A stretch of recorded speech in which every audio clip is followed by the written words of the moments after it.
Shalom saudara kasih Tuhan, salam damai sejahtera. Siapakah Yesus itu? Di dalam Matius 16 ayat 13 sampai 17, setelah Yesus tiba di daerah Kaisarea Filipi, ia bertanya kepada murid-muridnya, kata orang, siapakah anak manusia itu? Jawab mereka, ada yang mengatakan Yohanes Pembaptis, ada juga yang mengatakan Elia, dan ada juga yang mengatakan Yeremia atau salah seorang dari para nabi.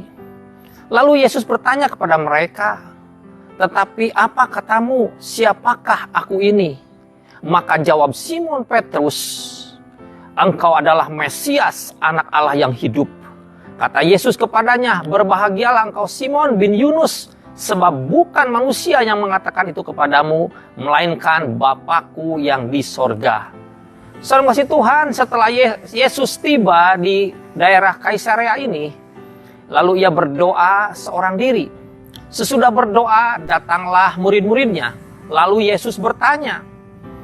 Yesus bertanya bukan iseng atau tidak ada kerjaan atau pengangguran. Atau mungkin juga dia gila hormat.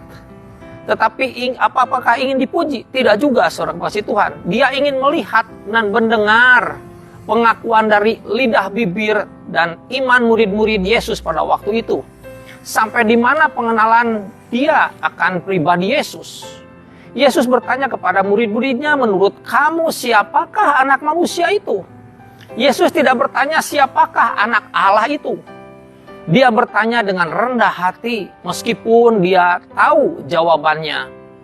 Sebagian murid menjawab Yohanes Pembaptis, Elia, Yeremia, Nabi, Rasul, Guru, anak Daud.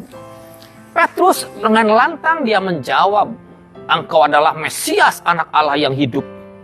Berbahagialah engkau Simon bin Yunus, sebab bukan manusia yang menyatakan itu kepadamu, melainkan Bapa-Ku yang di sorga.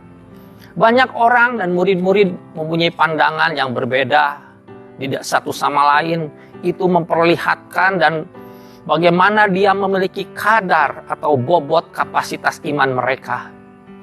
Saudaraku, upahnya sebatas apa yang mereka percayai. Bila engkau percaya Yesus itu adalah Yohanes Pembaptis, ya upahnya sebatas Yohanes Pembaptis. Bila mereka percaya Yesus adalah seorang nabi, ya upahnya sebatas nabi. Sebab kalau orang percaya Yesus adalah Tuhan, dia memiliki kapasitas iman yang kadarnya di atas rata-rata, di atas standar yang Tuhan inginkan. Orang percaya Yesus sebagai Tuhan, dia mempunyai kekuatan, punya power, punya otoritas, punya kuasa ilahi. Bapa, Anak, dan Roh Kudus adalah satu. Dia pencipta langit dan bumi. Dengan firman-Nya, dengan perkataannya, ada di dalam hati kita saat hari ini, bertahta dalam hati kita. Roh kita lebih besar daripada roh yang ada di dalam dunia ini. Apa yang harus kita takutkan, saudara kasih Tuhan? Takut dengan COVID-19, masa depan, tidak diberkati, takut tidak memiliki jodoh, takut takut kematian, mungkin juga takut setan. Dengan jawaban Petrus, engkau adalah Mesias yang hidup, bukan Allah yang mati. Yesus adalah Allah yang hidup. Dia bangkit dari kematian. Kalau saudara menganggap Yesus sekedar nabi atau rasul, saya mau bertanya, adakah nabi atau rasul yang lain kalau sudah mati dia bisa bangkit dan hidup? Tentu tidak ada, saudaraku. Saya belum pernah menemukan. Yesus atau Isa Al-Masih ini adalah bukan sekedar nabi atau rasul. Dia adalah nabi besar yang berkuasa di bumi dan di sorga. Dia sekaligus, dia adalah Tuhan. Sebab jika kamu mengaku dengan mulutmu bahwa Yesus adalah Tuhan, dan percaya di dalam hatimu bahwa Allah telah membangkitkan dia di antara orang mati, maka kamu akan diselamatkan.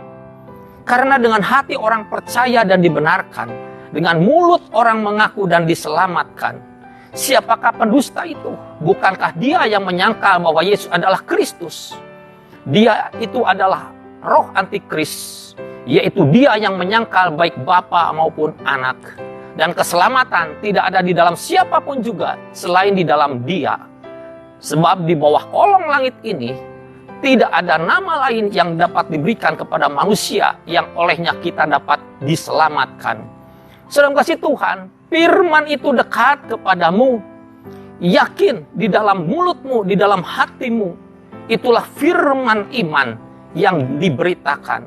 Baik perkataanku maupun pemberitaanku tidak kusampaikan dengan kata-kata hikmat yang meyakinkan, tetapi dengan keyakinan akan kekuatan roh, supaya iman saudara dan saya jangan bergantung kepada hikmat manusia, tetapi kepada kekuatan Allah.